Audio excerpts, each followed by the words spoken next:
Bonjour à tous, je me présente, je m'appelle Charlotte, je suis chargée de marketing chez Chiliguère et j'ai le plaisir aujourd'hui de vous présenter notre conte de Noël. Donc je l'ai rédigé cette année spécialement sur notre thématique de Noël, c'est-à-dire Noël au Royaume des Glaces. Un Noël qui se passe tout au nord en Laponie.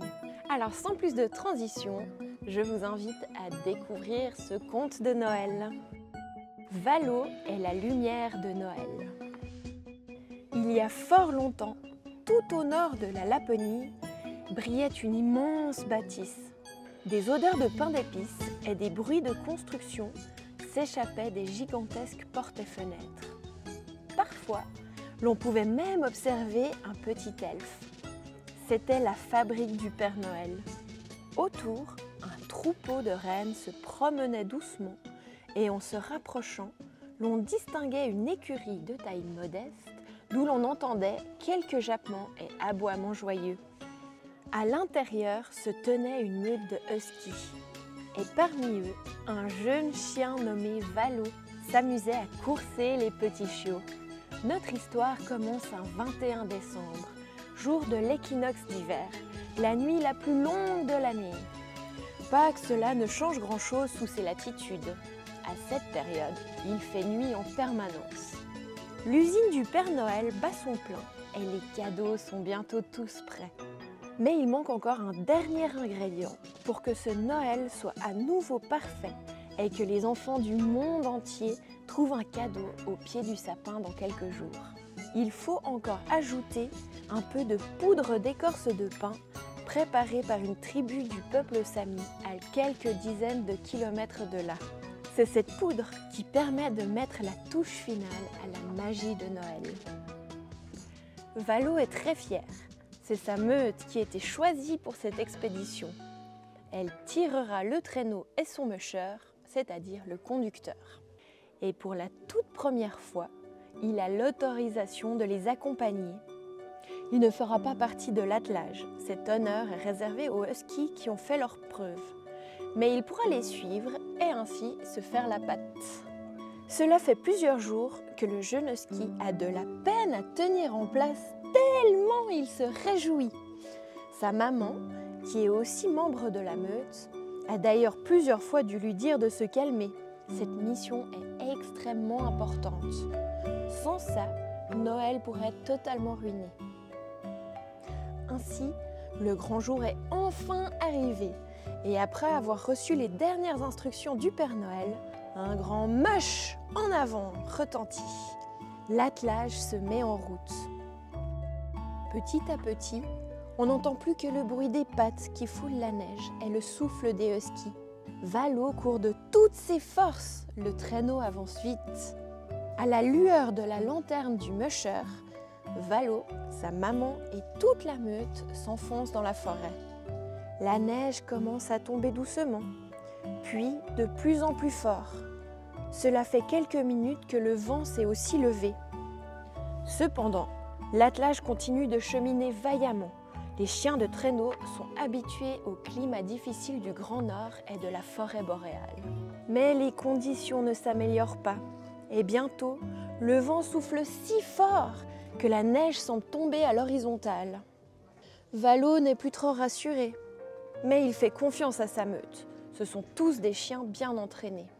Soudain, une bourrasque particulièrement forte envoie voler la lanterne du traîneau.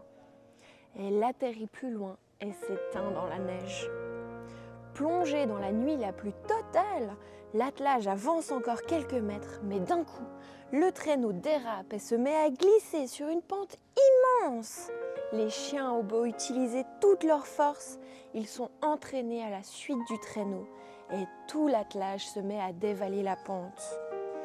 Juste avant d'atteindre le fond du ravin, le traîneau touche une racine et se retourne. Heureusement, le musher a été éjecté à temps, mais sa jambe se retrouve coincée sous le traîneau. Valo, qui suivait derrière, rejoint sa meute le plus vite possible, très inquiet. Plus de peur que de mal, le rassure sa maman. Mais nous sommes attachés au traîneau et n'arriverons pas à le retourner. En plus, notre musher a besoin de soins. « Qu'allons-nous faire » s'exclame Valo paniqué. « Nous sommes coincés ici !»« Nous, oui, mais toi non, jeune chiot. » C'est Uwud, un chien immense au pelage noir comme la nuit, qui a parlé.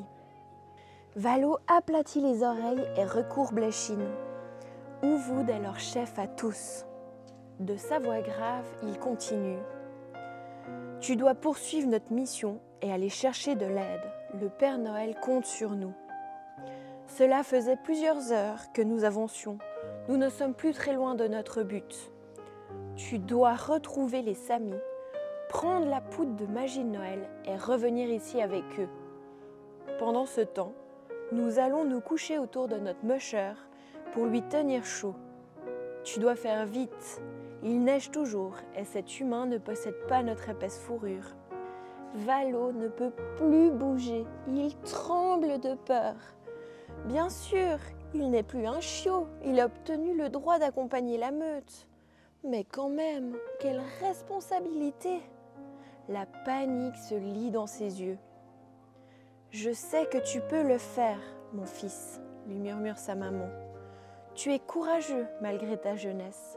Je te fais confiance. » Rassuré par ces mots, et bien qu'encore un peu tremblant, Valo prend son courage à quatre pattes, frotte sa tête contre celle de sa maman et avec un dernier regard pour sa meute, se met à gravir la pente. Désormais seul, il prend la direction que l'attelage suivait avant la catastrophe. Il se met à courir, pas tellement rassuré dans la nuit noire. La neige impitoyable continue de tomber. Valo court, mais petit à petit, il s'aperçoit que les arbres sont de plus en plus rapprochés. Les branches fouettent ses flancs et il est entravé par de nombreuses racines. Il a dû sortir de la piste sans s'en rendre compte à cause de toute la neige. Valo sent la panique remonter en lui. Il se remémore les mots de sa maman et continue d'avancer. Il essaie de se réconforter le mieux qu'il peut en murmurant « Je suis courageux, je suis courageux, je suis courageux ». Soudain, un ululement le fait sursauter. Lorsqu'il lève les yeux, il aperçoit une chouette blanche. « Suis-moi », semble-t-elle lui dire. Étrange, pense Valo. Il n'a jamais entendu une chouette qui parle avant aujourd'hui. Mais au point où il en est, il se décide à la suivre. La chouette vole bas pour que Valo puisse la voir malgré la neige, qui tombe toujours, bien que plus calmement qu'avant. Après quelques minutes, les arbres semblent se clairsemer et d'un coup, la chouette a disparu.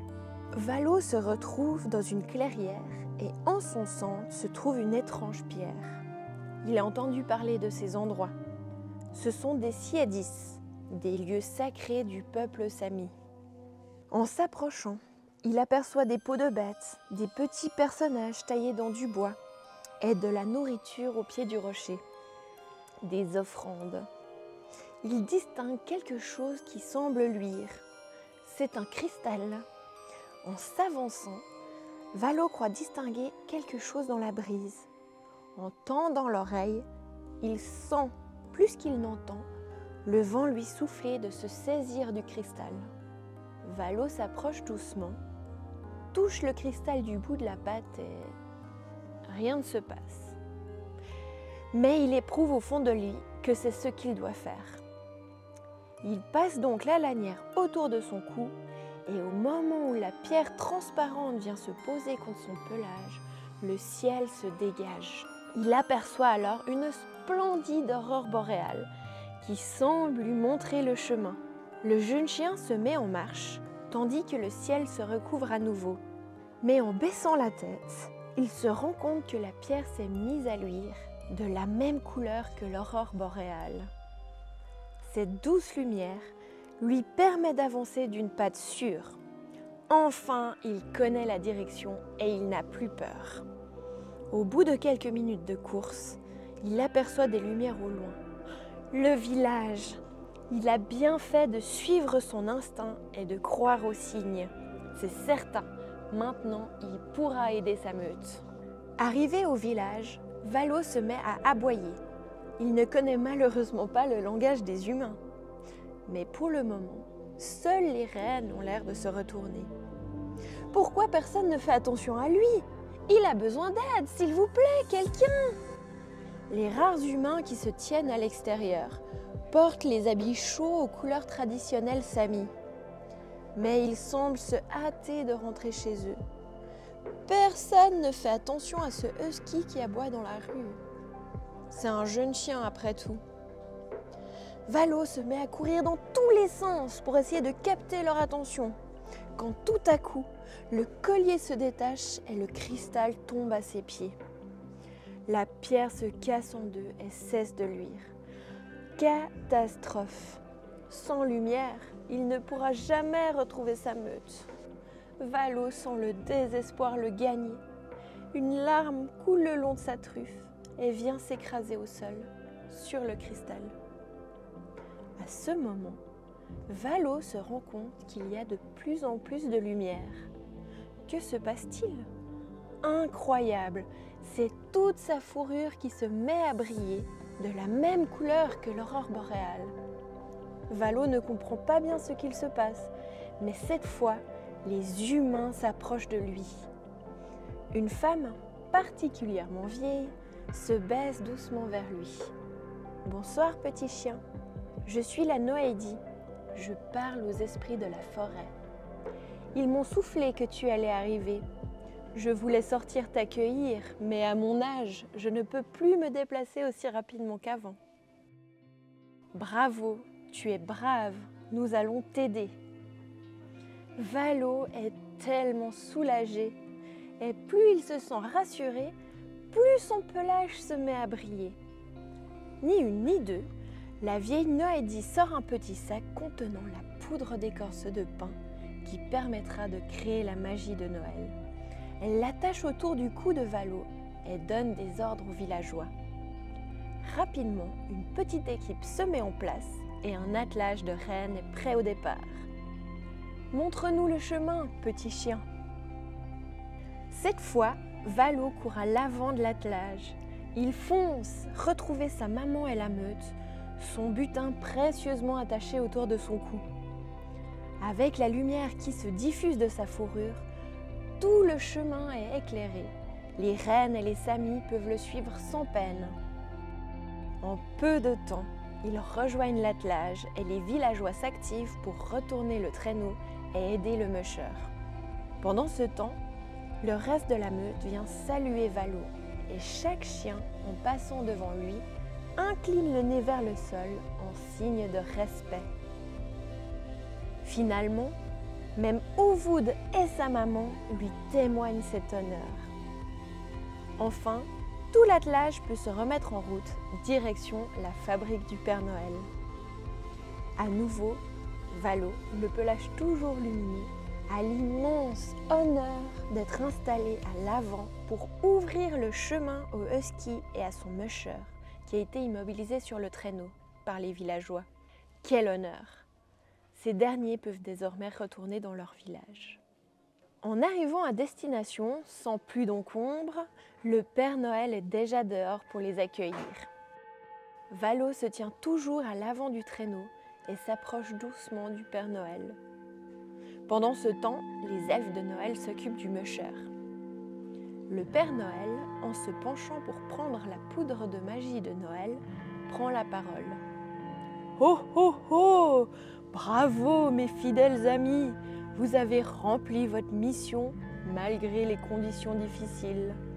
Et surtout, bravo à toi Valo! Tu as fait preuve de courage durant cette épreuve. Je suis très fière de toi, mais je ne doutais pas une seconde que tout se passerait bien pour toi. C'était ta destinée. En effet, sais-tu que ton prénom signifie lumière en finnois? Ton destin est de conduire les autres dans la pénombre. » À ces mots, Valo est tellement fier qu'il semble briller aussi fort que l'aurore boréale. Nous sommes arrivés au bout de cette histoire. Valo a continué de grandir auprès de sa meute et du Père Noël, tout là-haut dans le Grand Nord. Et aujourd'hui, si vous voyez une étoile filante dans le ciel la nuit de Noël, c'est peut-être Valo qui ouvre le chemin à l'attelage du Père Noël. Voilà, nous sommes arrivés à la fin de ce conte de Noël. J'espère qu'il vous a plu. Vous pourrez le télécharger sur notre site internet si vous souhaitez le relire. Je vous souhaite de lumineuses fêtes de fin d'année et n'oubliez pas de regarder le ciel la nuit de Noël. Peut-être que vous apercevrez Valo. À bientôt!